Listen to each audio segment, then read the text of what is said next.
qué? Sale. Mario, Maya, curioso, las dos con M. Sí. Dos pilares de la educación, principalmente sobre la Shoah, sobre el Holocausto. Uno en México, otro a nivel internacional. Muchos años juntos aquí de educar sobre lo que ha sido el Holocausto, lo que fue y lo que nos dejó.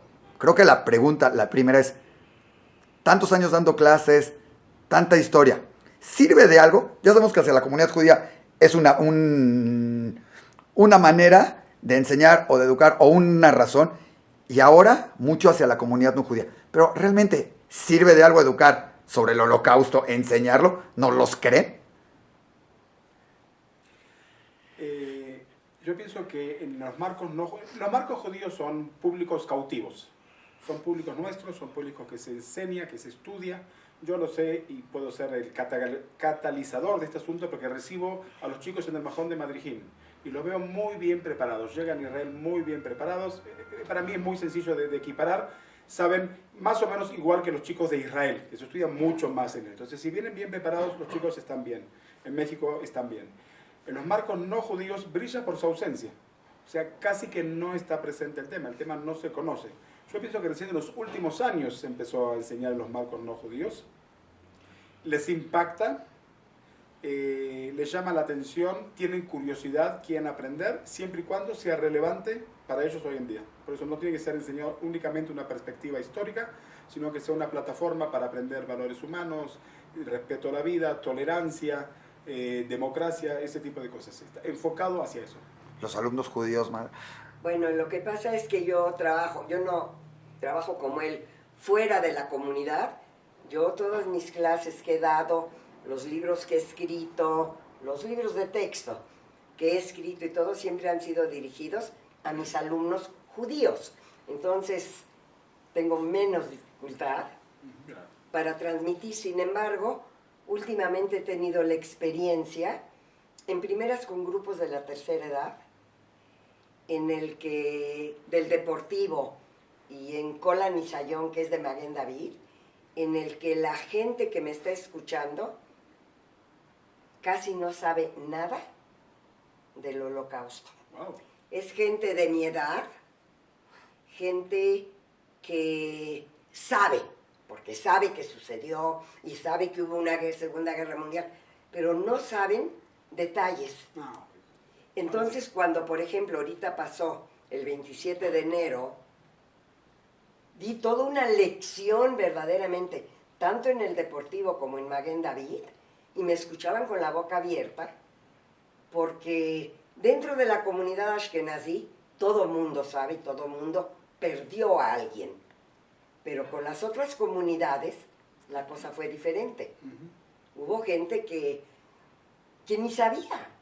Y en las escuelas, parte de la Yiddish, la Yavne, las escuelas ashkenazim, no se estudiaba.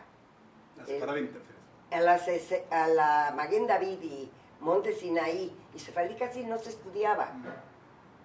Pero cuando ya se hizo que todos estudiaran, sobre todo cuando empezaron las marchas de la vida, ha cambiado el panorama completamente. Pero la gente grande con la que yo trabajo es gente que vino de Alepo, de Damasco, y todas sus costumbres y su preparación y todo era muy diferente. Y dime una cosa, dígame, diferente. hoy en Entonces, día ahorita les estoy enseñando, abriendo ese mundo. pero para la gente que a lo mejor ya lo conoce, ya lo ha visto, cada año lo repetimos, puede llegar un momento que para mucha gente sea, ay, otra vez, otra vez el Holocausto, otra vez el esclavo, No, ay, eso ojalá sí, pasemos. Puede llegar a que los mismos jóvenes, chavos, lo vean en la escuela. O sea, estudiamos Yiddish Geschichte, estudiamos la expulsión de los judíos de España, estudiamos la creación de Israel, pero ya no es el mismo sentimiento. Llegamos a un Yom Ha'atzmaut y no es el mismo sentimiento. Llegamos a un Yom HaShoah y a lo mejor no es el mismo feeling. Cada año hay otro evento. Puede llegar un momento, Mario, que primero, en la comunidad judía se vea como, bueno, es algo que pasó, es parte de la historia y se vaya a esto, o hay que refrescarlo constantemente, y de qué manera para que no suceda eso.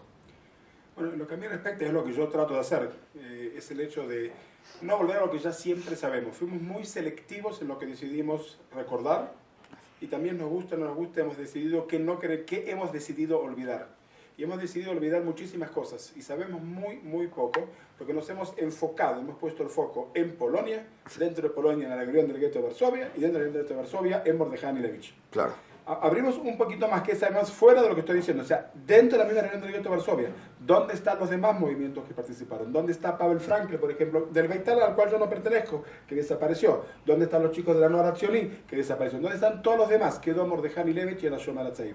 ¿Dónde están las otras rebeliones? ¿Dónde está lo que pasó fuera de Polonia? En Ucrania, en Rumanía, en Hungría, en Bélgica, en Francia.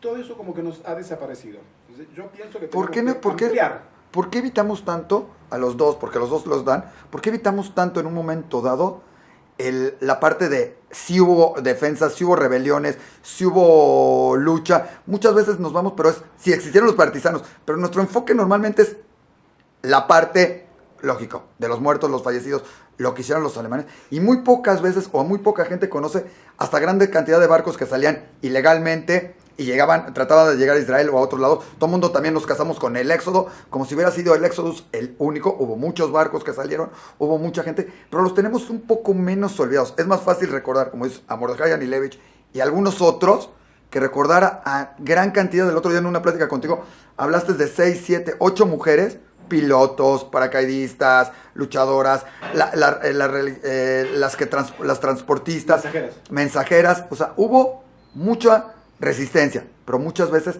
ni siquiera se menciona tanto. ¿Por qué ese sentido, Mario? ¿Por qué hablar más de la parte de víctimas únicamente y no de la parte que también hubo una rebelión y también hubo un esfuerzo? Yo siento que ha habido un cambio muy grande en eso. Yo personalmente, yo puedo hablar de mi propia experiencia, yo siempre hice mucho más hincapié en lo que yo llamo la resistencia pasiva. Espiritual. Hoy la llamamos, muy bien. En lugar de la armada. Es decir, cuando a mí me invitaron en Tijuana a hablar, dije que yo quería hablar sobre la resistencia pasiva. La resistencia pasiva era día a día, hora a hora, minuto a minuto. Y es tan importante el tener escuelas para los niños y hacerles sentir que van normalmente a la escuela, a organizar conciertos, tener grupos de baile. Estamos hablando durante el Holocausto, pues es importante que la gente entienda que durante el Holocausto se hacía todo esto, en los guetos, exacto. En los guetos. Entonces, digo, para que quede muy, para que la gente entienda. En mis clases, con mis alumnos, yo siempre acentué muchísimo más todo el aspecto que yo le llamaba resistencia pasiva que la resistencia armada. Todos hablaban del levantamiento y eso. Yo les decía, tienen que entender que si pudo haber un levantamiento armado es porque había una preparación pasiva. Si no hubiera habido eso y si no hubieran luchado por mantener la moral de la población, nunca hubiera habido un levantamiento armado. Yo estoy 1000% de acuerdo con tu mamá, pero además de eso, hoy en día el término que utilizamos técnicamente es resistencia espiritual, la llamamos. A lo que tú llamas resistencia pasiva, pero es lo mismo. Sí. Hoy en día nos modernizamos con los nombres, no cambió el contenido que tú estás diciendo. Históricamente, más o menos lo que pasa es que hasta mediados de los años 70 educamos con el shock. Los 6 millones, esas fotos terroríficas de pilas de cadáveres. Y yo incluso como Madrid joven me sentía feliz, cuanto más fotos de esas terroríficas mostraban, pensaba que mejor salía mi peulá. Hoy en día cambió la filosofía, Yad Vashem está orientando todo este trabajo a todo el mundo, que ponerle énfasis en la resistencia espiritual y en otros eventos que iluminan la luz, la pequeña luz en este oscuro periodo que fue el Holocausto, el heroísmo judío, por un lado, la resistencia espiritual, los partisanos, las diversas rebeliones, porque hubo 87 rebeliones, no hubo una rebelión, hubo 87 rebeliones en guetos y hubo 4 rebeliones en 4 de los campos de exterminio de los 6. Cuando para tener proporción de 3 millones de soldados soviéticos, prisioneros de guerra, no hubo una rebelión, eran prisioneros de guerra que tenían la obligación de rebelarse y escaparse, no lo hicieron. Y estos judíos que eran zapateros, industriales, textiles, rabinos, médicos, se rebelaron. ¿Y cómo se rebelaron? Y como dice tu madre, el día a día, el moré del gueto de Varsovia, Chaim Kaplan, dice, todo estaba prohibido y todo lo hacíamos. Exacto. Todo estaba prohibido. Casarse que estaba prohibido, tener hijos que estaba prohibido, educación clandestina que estaba prohibido. Todo eso se hacía en el día a día en el gueto y eso es lo que hay que resaltar. Oye, Sí, no, yo nada más quería decir que aparte de todo, si hasta el día de hoy yo cuido y recuerdo el nacimiento del monoteísmo, recuerdo la liberación de Egipto, recuerdo toda la historia, todos los hechos importantes en la historia que nos han mantenido como pueblo hasta el día de hoy, ¿cómo voy a eliminar o a estudiar menos algo que acaba de pero suceder? llegar a ser recordado como, tú lo dijiste, Pesach, que es una festividad, una celebración. No. Es Pesach, ya llegó. No. Y poder llegar a eso dentro del pueblo judío, que dentro de unos años sea, pues es Yom HaShoah, viene ahí en el calendario marcado, hoy se hace esto, hace lo otro. No. Y seguimos adelante. No, yo lo que me refiero a todo eso es parte de tu judaísmo y de tu educación como judío. Es parte de tu manera de ser. Es como los genes, los budistas tenían una cierta conocimiento político, un feeling, porque estaban muy metidos en la lucha. Socialista. Exacto. Tanto mi suegro como mi papá, que no se conocían ni mucho menos, mi papá es de Varsovia, mi suegro de Frubieszów, y el barman, el hermano de mi suegra, que vivía en México, comunista. Como en México los llamaban Die Cadillac League, porque todos eran pesudos y se decía así Die Cadillac League. Pero estaban convencidos, hasta cuando empezaron las purgas de Stalin, dijo el tío, yo hasta acá llegué, y la tía dijo, si lo hace, sabe por qué lo hace, y él se fue de la casa. Estoy hablando de una pareja ya en sus años ya grandes, ¿eh? Pero mi papá fue un budista hasta el último día de su vida, y dishista hasta el final, y me lo transmitió. Bueno, si ponemos en orden, ¿qué son los budistas? ¿Son socialistas? Socialistas judíos. Antisionistas, idishistas. Sí. Ellos pensaban que la solución... Una autonomía judía en Polonia.